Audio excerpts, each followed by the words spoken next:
नाटकी नाल्याचे 7 कोटी गायब, डॉक्टर खान यांचा निधी पळवण्यावरून विरोधकांवर हल्लाबोल, तर शहराचा विकास निधी दुसऱ्या तालुक्याला वळवल्याचा गंभीर आरोप. जनतेला द्या उत्तर, बघा सविस्तर न्यूज NMP वर दसका दम मध्ये.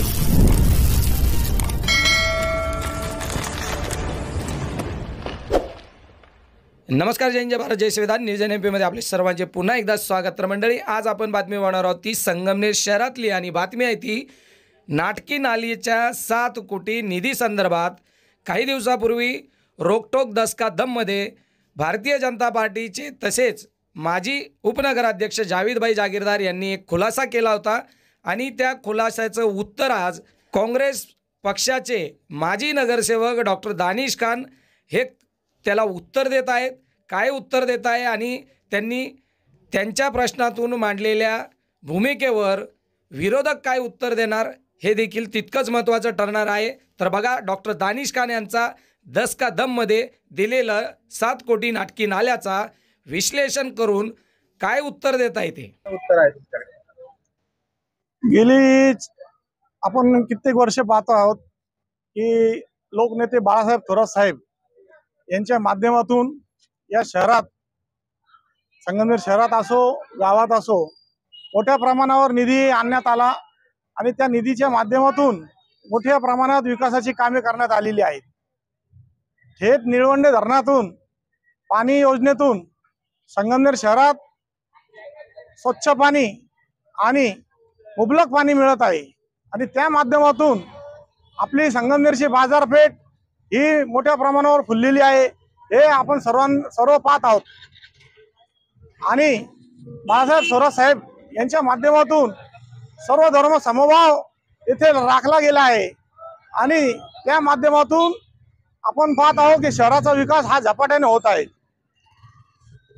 माझ्या पत्रकार मित्रांनी सांगितल्यानुसार मी सांगतो की नाटकी नाल्याचा हे आमचे मित्र सहकार महायुतीचे पदाधिकारी यांनी जो प्रश्न उपस्थित केला, जनतेचा एक मी म्हणाल का दिशाभूल करण्याचा प्रयत्न केला. मी म्हणतो जनतेला जर दिशा देता येत नसेल तर कमीत कमी दिशाभूल तरी करू नका. साहेब त्यांनी सांगितलेलं आहे की निधी हा इकडं नाटकी नाल्याचा निधी दुसरीकडे वळवण्यात आला. तो सर्वप्रथम मी सांगू इच्छितो की नाटकी नाल्याचा निधी हा बाळासाहेब थोरात साहेबांनी आणलेला होता, आणि तो निधी नंतर प्रशासनाच्या माध्यमातून शॉपिंग कॉम्प्लेक्स आणि म्हाळुंगीच्या पुलाकरिता वळवण्यात आला प्रशासनाच्या माध्यमातून. आणि त्यानंतर काही जवळजवळ 7 कोटीचा निधी होता, तर 7 कोटी मधला 4.5 कोटीचा निधी हा म्हाळुंगी पुलासाठी वापरण्यात आला, आणि उर्वरित 2.5 कोटीचा निधी हा महायुतीच्या माध्यमातून राहता असतील, श्रीरामपूर असेल, देवळाली प्रवरा नगरपालिका असेल, येथे वळवण्यात आला. या आपल्याला प्रश्न विचारणाऱ्यांना मी प्रश्न विचारू इच्छितो की त्यांनी महायुतीच्या पदाधिकाऱ्यांना हे प्रश्न विचारावा की संगमनेरच्या विकासाचा निधी हा इतरत्र पळवून संगमनेरचा विकास हा थांबवण्यात आला, याचे आधी प्रश्न याचा जबाब आधी द्यावा. अजून मी सांगू इच्छितो की जवळजवळ 4 वर्ष हे प्रशासन लागलेले आहे, तर ह्या महायुतीच्या पदाधिकाऱ्यांना या संगमनेरची एवढी कळवळ आहे, तर यांनी सांगावा किती निधी आणला, संगमनेरच्या विकासाकरता किती निधी आणला. का हा निधी आणण्यासाठी फक्त काय इलेक्शनसाठी थांबलेले होते का? इलेक्शनचा मुद्दा आल्यानंतरच फक्त हा निधी आणणार आणि हे निधीच्या गोष्टी उपस्थित करणार, ह्या गोष्टी तुम्ही उपस्थित करणार आहे? हे जनतेची दिशाभूल करणं सोडा. जनता ही दूधखुळी नाही.